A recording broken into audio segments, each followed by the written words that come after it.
Hello friends, Radhe Radhe. Welcome to our channel physics with VS sir. आज हम quantum mechanics का lecture 2 study करेंगे, जिसका हमारा कंसेप्ट होगा डी ब्रोगली प्रिंसिपल। तो आप सभी को पता है कि डी ब्रोगली ने एक कंसेप्ट दिया था कि अगर कोई पार्टिकल या फिर कोई ऑब्जेक्ट जब मूव करेगा तो एक वेव एसोसिएट होगी। उस वेव को हम क्या कहते हैं? डी ब्रोगली वेव या फिर मैटर वेव कहते हैं। मतलब जब कोई पार्टिकल या ऑब्जेक्ट मूव करता है तो एक वेव एसोसिएट होती है। उस वेव को हम डी ब्रोगली वेव या मैटर वेव कहते हैं। अगर वो वेव है तो उसकी वेवलेंथ भी होगी, तो उस वेवलेंथ को हम क्या कहते हैं? डी ब्रोगली वेवलेंथ कहते हैं, जो किसके द्वारा दी जाती है? h by P. पी क्या है? उस पार्टिकल का मोमेंटम होता है। तो एच वाई मोमेंटम क्या होता है? Mass into velocity. और जो मास है वो आप पता है relativistic mass m equal to M naught by root one minus V square by C square. M naught क्या होता है? रेस्ट मास होता है। कोई डाउट यहाँ लग? फिर देखिए, इसकी स्पीड को देखते हुए, मतलब इसकी वेलोसिटी या स्पीड को देखते हुए हमने इसकी मोशन को 2 पार्ट्स में डिवाइड कर दिया, एक रिलेटिविस्टिक मोशन और एक नॉन रिलेटिविस्टिक मोशंस। ठीक है, तो 1 बाय 1 हम स्टडी करते हैं। तो सबसे पहले देखिए, हम स्टडी करते हैं non relativistic motion. Non relativistic motion.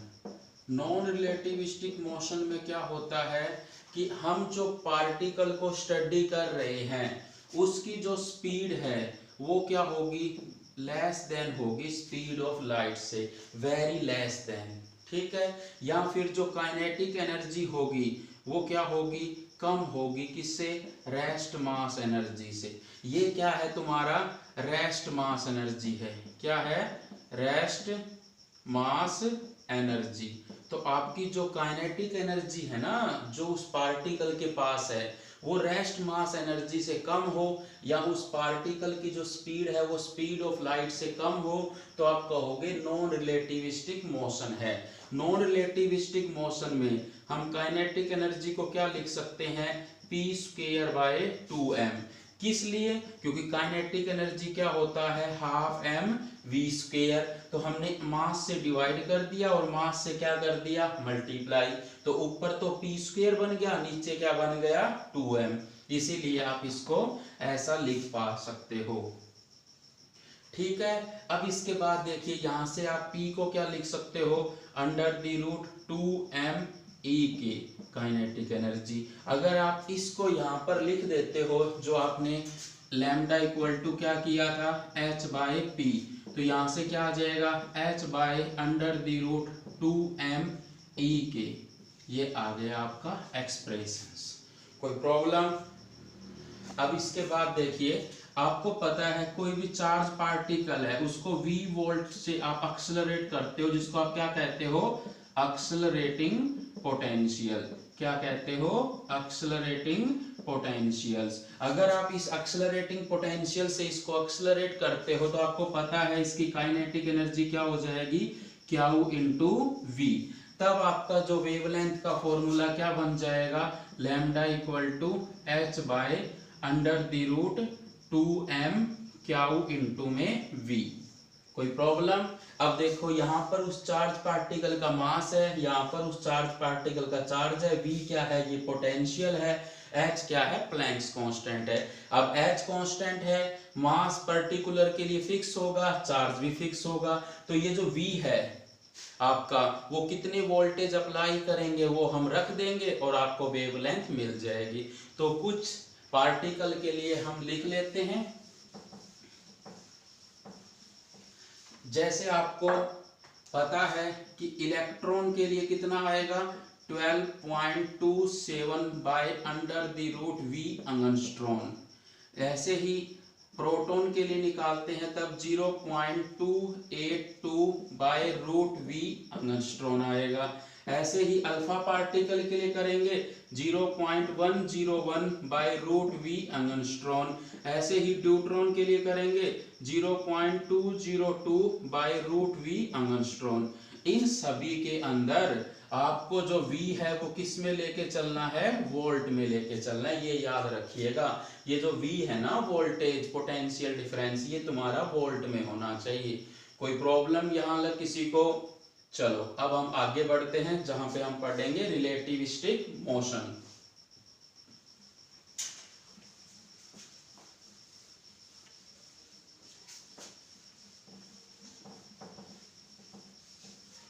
चलो देखिए, रिलेटिविस्टिक मोशंस के अंदर पढ़ते हैं अब हम रिलेटिविस्टिक मोशन।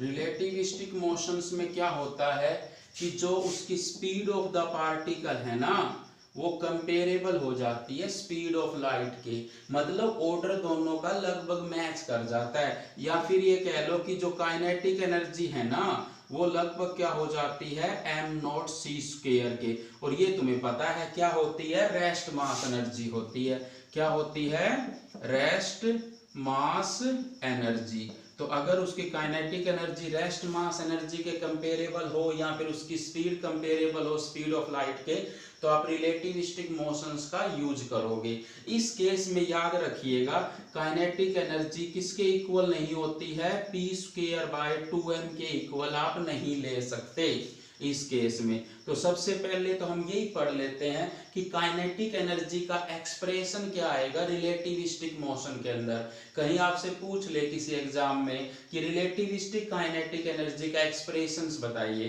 तो आप अब हम मिलकर के क्या कर लेते हैं, काइनेटिक एनर्जी का एक्सप्रेशन निकाल लेते हैं रिलेटिविस्टिक मोशंस के अंदर। देखो आप सभी को पता है रिलेटिविस्टिक मोशंस के अंदर जो टोटल एनर्जी होती है वो p²c² प्लस m0²c⁴। अगर हम इसका स्क्वायर कर दे तो इसके इक्वल हो जाता है। अगर हम क्या करें, और अगर ये स्क्वायर को इस साइड लेके चले जाएं तो ये पावर क्या हो जाएगी, 1/2। इसमें से अगर हम m0²c⁴ कॉमन लेते तो क्या बाहर आएगा, m0c² बाहर आएगा। यहाँ पर 1 बचेगा प्लस p²c² बाय m0²c⁴, और इसकी पावर क्या हो जाएगी, हाफ। अब देखिए m0²c², अगर हम इसको करेंगे तो यहाँ पर p² बाय m0²c² की पावर क्या हो जाएगी, हाफ। अब आपको ये पता है बायनोमियल एक्सपेंशन 1 + x⁴n क्या होता है, 1 + nx + n × n-1/2 का factorial × x² and so on, यही होता है। तो अगर देखो आगे n × n-1 n-2/3 का फैक्टोरियल जैसे चलता जाता है, तो अगर हम वो यहाँ पे अप्लाई करते हैं तो m0c², 1 + का 1/2 आगे आ जाएगा, p² by m0²c² plus half into में हाफ -1/2 का फैक्टोरियल इंटू में p² बाय m0²c² का स्क्वायर, यही आएगा। कोई प्रॉब्लम? अगर हम आगे करते हैं तो m0c², अब देखो ये क्या हो जाएगा, 1 + का p² बाय 2 m0²c²। अब ये देखो -हाफ -1/4 और 2 का फैक्टोरियल 2 होता है, तो ये -का 1/8 p⁴ बाय m0⁴ और c⁴, ये आ जाएगा आपका। आ गया यहाँ से। अगर मैं m0, अब देखो यहाँ से ये मैं रब कर देता हूं। अब देखो अगर मैं यहां से E को लिखता हूं तो क्या लिखूंगा, m0c² अंदर गया प्लस यहाँ पर देखो p² m0 से m0 कट गया तो p² बाय 2m0, c² से c² कैंसिल तो -1/8 p⁴ बाय m0³ और c⁴, यही आएगा आपका। आगे चलता रहेगा। अब देखो टोटल एनर्जी को हम क्या लिख सकते हैं, kinetic energy plus rest mass energy. तो अगर हम इसको ये लिख सकते हैं, मैं यहीं पर लिख देता हूं इसको, ई के प्लस का एम नॉट सी स्क्वायर, तो ये इससे कट जाएगा। तो आपका जो काइनेटिक एनर्जी है वो कितना आ जाएगा, p square by 2 m naught minus p की power 4 by 8 m naught cube c square and so on. ये तुम्हारा काइनेटिक एनर्जी का एक्सप्रेशन आ गया, ठीक है ना, रिलेटिविस्टिक के केस में। तो ये रिलेटिविस्टिक काइनेटिक एनर्जी आ गई कि आप रिलेटिविस्टिक के केस में ये एक्सप्रेशन दोगे काइनेटिक एनर्जी का। अगर नॉन रिलेटिविस्टिक होता तो ये आ जाता आपका, रिलेटिविस्टिक के केस में ये सभी टर्म्स इंक्लूड हो जाती है आपकी। तो ये था आपका रिलेटिविस्टिक काइनेटिक एनर्जी का एक्सप्रेशन, ठीक है। अब चलते हैं हम आगे, जिसमें हम जो वेवलेंथ निकाल रहे थे वो रिलेटिविस्टिक केस में भी हम वेवलेंथ निकाल लेते हैं। जिसमें क्या है आपका, देखिए वेवलेंथ क्या था, h बाय पी, यही था ना वेवलेंथ h बाय पी। अब देखो p कैसे निकाले हम, अब हमें पता है E किसके बराबर होता है, p square c square plus m naught square c की पावर 4। अब इसका ये स्क्वायर ही होता है यहाँ पर। अब देखो इसको आप क्या लिख सकते हो, kinetic energy plus rest mass energy का स्क्वायर लिख सकते हो ऐसे, होल स्क्वायर। तो ये क्या हो जाएगा, p square c square plus m naught square c की पावर 4। अब देखो इसका a प्लस बी का स्क्वायर करोगे तो a का स्क्वायर प्लस b का स्क्वायर प्लस 2ab, यही चीज आएगा, equal to p square c square plus m naught square c की पावर 4। ये तो कैंसल आउट हो गए। अब देखो अगर मैं पी स्क्वायर निकालता हूं तो क्या हो जाएगा, ई के square plus 2 E K M naught C square by C square. अगर मैं p निकालता हूं तो देखो इसका रूट करोगे तो रूट, इन दोनों से ई के कॉमन आ रहा है, ई के, तो क्या बच गया, ई के प्लस का 2m naught C square by c. तो ये तुम्हारा लीनियर मोमेंटम आ गया। अब अगर तुम इस लीनियर मोमेंटम को यहाँ पे रख देते हो तो आपका वेवलेंथ कितना आ जाएगा, h, और c ऊपर चला जाएगा, ये नीचे आएगा ना, c तो ऊपर चला जाएगा, H C by under the root E के इंटू ई के प्लस का 2m नॉट सी स्क्वायर। ये एक्सप्रेशन आ गया आपका, ठीक है। और आपको पता है कि जो काइनेटिक एनर्जी है वो क्या लिखी जाएगी, क्यू इंटू वी, तो ये भी आप रख सकते हो। अगर आपका क्लियर है तो रब कर दें। अब देखिए वहां से आप क्या करोगे कि लैम्डा किसके इक्वल आ जाएगा, H C by under the root Q V into Q V plus 2m naught C square. कोई प्रॉब्लम किसी को। अब देखो अगर हम क्या करें, इसमें से क्यू वी है, इसमें से 2m नॉट सी स्क्वायर कॉमन ले लेते हैं, तो इसके अंदर क्या बच जाएगा, 1 प्लस का Q V by 2m naught C square, यही बच जाएगा ना। तो देखो सी स्क्वायर के रूट से सी स्क्वायर के रूट से सी बाहर आ जाएगा तो सी से सी कट जाएगा, तो ऊपर बच गया h, नीचे आ गया 2m नॉट क्यू इंटू में v, ये बच गया। और यहाँ पर क्या बच गया, 1 प्लस क्यू वी इंटू में 2m नॉट सी स्क्वायर, यही चीज रह जाएगी। अब आगे देखो, अगर हम कह दें कि Q V is very very small then 2m naught C square, अगर ये कंडीशन आ जाए तो ये तो नेग्लिजिबल हो जाएगा, तो इसको हम 1 प्लस 0 क्या हो जाएगा 1, तो ये चीज आ जाएगी। तब लैम्डा क्या आ जाएगा, h upon under the root 2m naught Q into V. तो ये तो कौन सा केस आ गया, नॉन रिलेटिविस्टिक केस आ गया आपका। कैसा केस आ गया, नॉन रिलेटिविस्टिक केस। तो ये कंडीशन आ गई, अगर क्यू वी कम होता है इससे तो आप रिलेटिविस्टिक केस को भी किस में कन्वर्ट कर सकते हो, नॉन रिलेटिविस्टिक केस में कन्वर्ट कर सकते हो। आई होप आपको यहां तक समझ आया होगा। अब देखिए आगे चलते हैं। अब आगे देखिए क्या है आपका कि अगर जो वेवलेंथ है, ठीक है ना, जो वेव एसोसिएट हुई है उसकी वेवलेंथ अगर कंपेरेबल होती है साइज ऑफ पार्टिकल के, अगर साइज ऑफ पार्टिकल के कंपेरेबल है तो आप उसको क्या कर सकते हो, डिटेक्ट कर सकते हो। अगर लैम्डा वेरी वेरी स्मॉल है साइज ऑफ पार्टिकल से, तो आप उसको डिटेक्ट नहीं कर सकते। इसीलिए आपको ग्रेविटेशनल वेव को डिटेक्ट करने में इतने साल लग गए, क्योंकि वो वेरी वेरी स्मॉल वेवलेंथ की वेव्स थी। ठीक है, अब चलते हैं हम आगे स्टेप की ओर। अब देखिए, अगर चार्ज पार्टिकल है तो उसको एक्सलरेट करने के लिए हम पोटेंशियल लगा देते हैं, हमारा काम हो जाता है। लेकिन याद रखिए, अगर कोई चार्ज पार्टिकल नहीं है फिर क्या करेंगे हम? तब हम क्या करेंगे? उसको थर्मल एनर्जी से क्या करेंगे? उसको एनर्जी देंगे। तो अब याद रखिए, जो थर्मल एनर्जी है, थर्मल काइनेटिक एनर्जी जो है वो दो तरीके से दी जाएगी। अगर आपका रिलेटिविस्टिक केस है, रिलेटिविस्टिक केस, और एक क्या होता है? Non relativistic case. Non relativistic case, relativistic case में जो काइनेटिक एनर्जी है वो केबीटी का एफ टाइम्स होती है। ठीक है ना, एफ क्या है? डिग्री ऑफ फ्रीडम है उस पार्टिकल का। और नॉन रिलेटिविस्टिक केस में काइनेटिक एनर्जी कितनी आएगी? Thermal kinetic energy F times आएगी हाफ केबीटी का। ठीक है, तो ये आपको याद रखना है कि वो रिलेटिविस्टिक केस की बात कर रहा है या नॉन रिलेटिविस्टिक केस की बात कर रहा है। कोई प्रॉब्लम यहां लग किसी को? इससे आगे चलते हैं हम। इससे आगे चलेंगे तो आपको पता चलेगा कि इसके आगे क्या है आपका?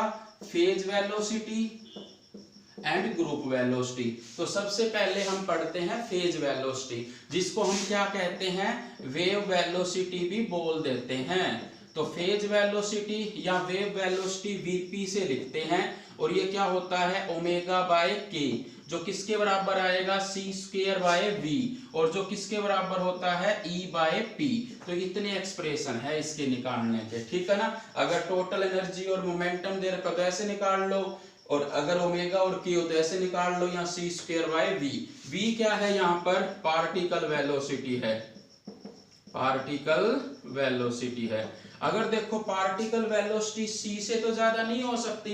अगर ये c से ज्यादा नहीं हो सकती तो जो फेज वेलोसिटी है वो क्या आएगी? c से ज्यादा आएगी, और c किससे ज्यादा होगा? v से। तो समझ जाइए, जो फेज वेलोसिटी है वो v से ज्यादा है। इसका मतलब वेव जो है, जो पार्टिकल वेव को एसोसिएट कर रहा है, वो पार्टिकल तो पीछे रह गया और वेव आगे चली गई। ऐसा पॉसिबल है? नहीं है। इसका मतलब यहां पर एक वेव एसोसिएट नहीं होती, ग्रुप ऑफ वेव एसोसिएट होती है। ठीक है ना, मतलब बहुत सारी वेव एसोसिएट होती है, एक सिंगल वेव एसोसिएट नहीं होती इस कंसेप्ट से। कोई डाउट? अब आगे चलिए, आगे आता है आपका ग्रुप वेलोसिटी। अब ग्रुप वेलोसिटी क्या होता है? ग्रुप वेलोसिटी को हम vg से लिखते हैं, क्या होता है? डी ओमेगा बाय डी के, या फिर डेल्टा ओमेगा बाय डेल्टा के, या फिर D E bye D P. तो ये सारे एक्सप्रेशन इसी के ही है आपके। ठीक है, तो ग्रुप वेलोसिटी। अब देखिए, ग्रुप वेलो अगर देखो ओमेगा के का फंक्शन है तो ये लगा लो, ई पी का फंक्शन है तो ये लगा लीजिए, और जो ग्रुप वेलोसिटी है वो पार्टिकल की वेलोसिटी के बराबर आएगी, चाहे आपका केस रिलेटिविस्टिक हो चाहे आपका केस नॉन रिलेटिविस्टिक हो।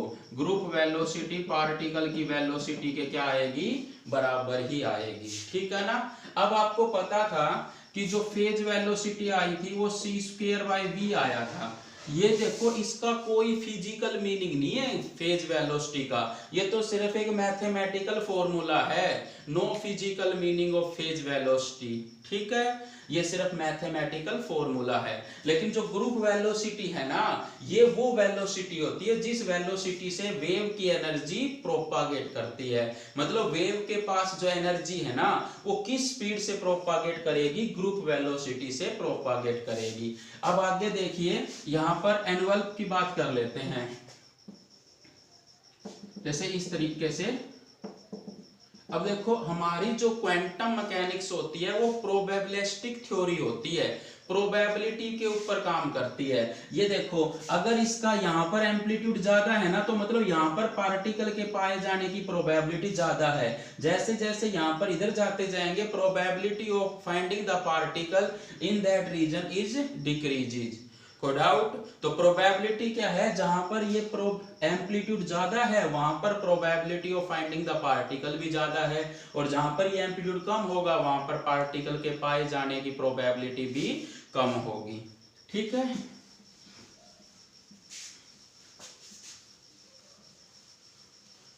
अब इसके बाद देखिए कि एक आपका टॉपिक होता है refractive index. Refractive index, refractive index को n से लिखते हैं और वो क्या होता है c/vp। vp क्या है, फेज वेलोसिटी है आपका। आप इन चीजों को नोट कर लीजिए, जब हम क्वेश्चन करेंगे ना प्रीवियस ईयर के तो बहुत अच्छे से हम क्वेश्चन लगा पाएंगे हर एक चीज का। मतलब ये समझ लीजिए शॉर्ट नोट ये आपके, और मैं आपको शॉर्ट नोट की तरह ही कराऊंगा, ये नहीं कि उसके अंदर हम ब्रीफली स्टडी करके प्रीवियस ईयर के क्वेश्चन लगाएंगे। जैसे ही क्वांटम मैकेनिक्स हो जाएगी हम पिछले सालों के क्वेश्चन लगाना स्टार्ट कर देंगे क्वांटम मैकेनिक्स के।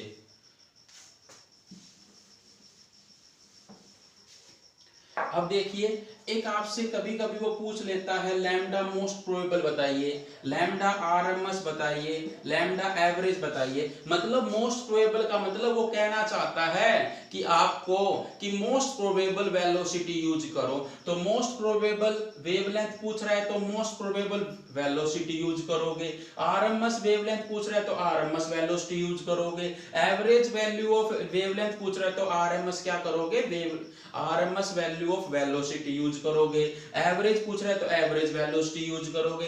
कहने का मतलब है आपको मोस्ट प्रोबेबल वेव स्पीड का क्या फॉर्मूला था, √2kBt/m, या फिर आरएमएस स्पीड का क्या फॉर्मूला था, √3kBt/m, या फिर v एवरेज का क्या फॉर्मूला था, √8kBt/m। ये भी आपको याद होने चाहिए ताकि आपके क्वेश्चन में कहीं आ जाए तो आप इसको यूज कर सको। और एक और याद रखिए, कभी कभी कह देता है वो कि लैम्डा इक्वल टू h/mv होता है ना, कि हम स्पीड को क्या ले कि इसकी जो वेवलेंथ है कॉम्पटन वेवलेंथ के बराबर हो जाए।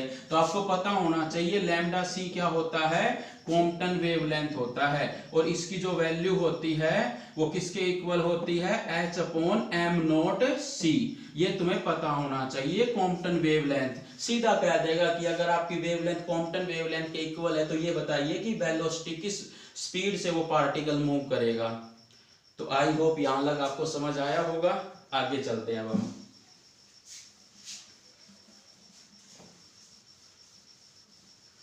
अब देखिए हमारे पास क्या एक्सप्रेशन आया था कि Vp इक्वल टू होता है ω/k, यही होता है।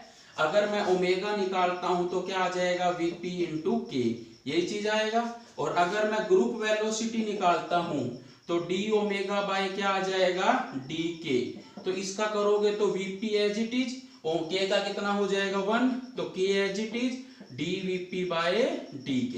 एक एक्सप्रेशन तो मेरा यहां से निकल कर आ गया। अब मेरे को पता है कि P किसके इक्वल होता है, h कट k। तो मैं इस एक्सप्रेशन को देखो, इस वाले को केस इसमें मत लगाते हैं, फिर आप कंफ्यूज हो जाओगे कि क्या चीज कहां से हो गई।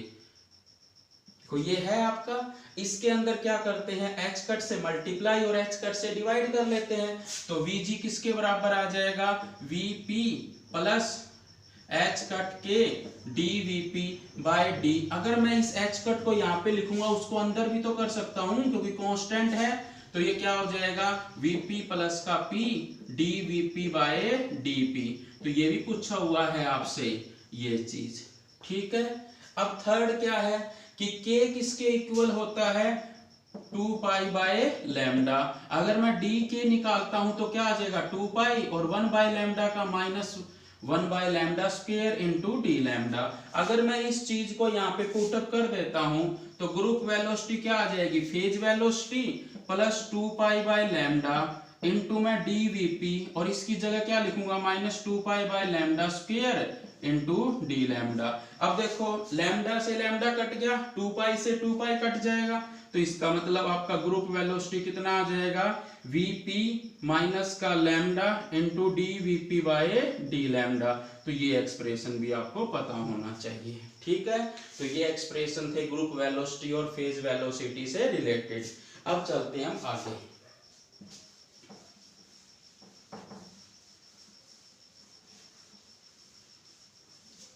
अब देखो हमें पता है कि मीडियम जो है ना वो 2 टाइप्स के होते हैं। एक तो होते हैं डिस्पर्सिव मीडियम,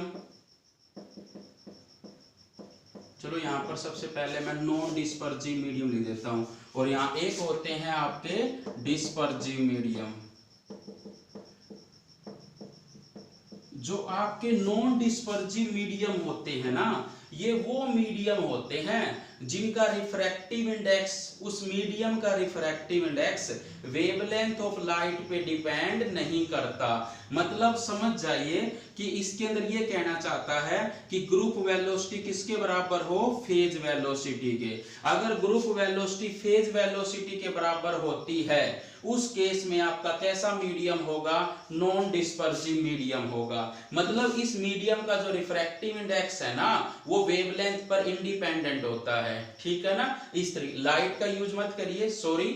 अब जो नॉन डिस्पर्सिव मीडियम होता है उसके अंदर जो आपका रिफ्रैक्टिव इंडेक्स है उस मीडियम का वेवलेंथ पे डिपेंड नहीं करता है, वो आपका नॉन डिस्पर्सिव मीडियम होता है। मतलब अदर्स वर्ड्स में कहें तो ग्रुप वेलोसिटी फेज वेलोसिटी के इक्वल होती है। डिस्पर्सिव मीडियम में ग्रुप वेलोसिटी फेज वेलोसिटी के इक्वल नहीं होती है। इस केस में फिर 2 केस बनते हैं। अगर ग्रुप वेलोसिटी ज्यादा होती है फेज वेलोसिटी के, तो वो ये होता है अनोमलस डिस्पर्सिव मीडियम, और अगर आपकी ग्रुप वेलोसिटी लेस देन होती है फेज वेलोसिटी के, तो ये होता है नॉर्मल डिस्पर्सिव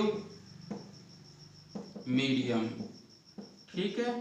तो ये था आपका डी ब्रोगली से रिलेटेड कंसेप्ट। आई होप मैंने बेस्ट वे में एक्सप्लेन करने की कोशिश की। अगर कोई भी आपको प्रॉब्लम आए प्लीज़ कमेंट में बताइए। ऐसी वीडियो के लिए आप प्लीज़ चैनल को सब्सक्राइब कीजिए, शेयर कीजिए, और वीडियो अच्छी लगे तो प्लीज़ लाइक कीजिए। आपका वैल्यूएबल कमेंट हमारे को बहुत सपोर्ट करेगा। कहाँ पे कमी है प्लीज़ बताने की कोशिश कीजिए as a friend. Thank you, Radhe Radhe. Thank you so much for watching this video.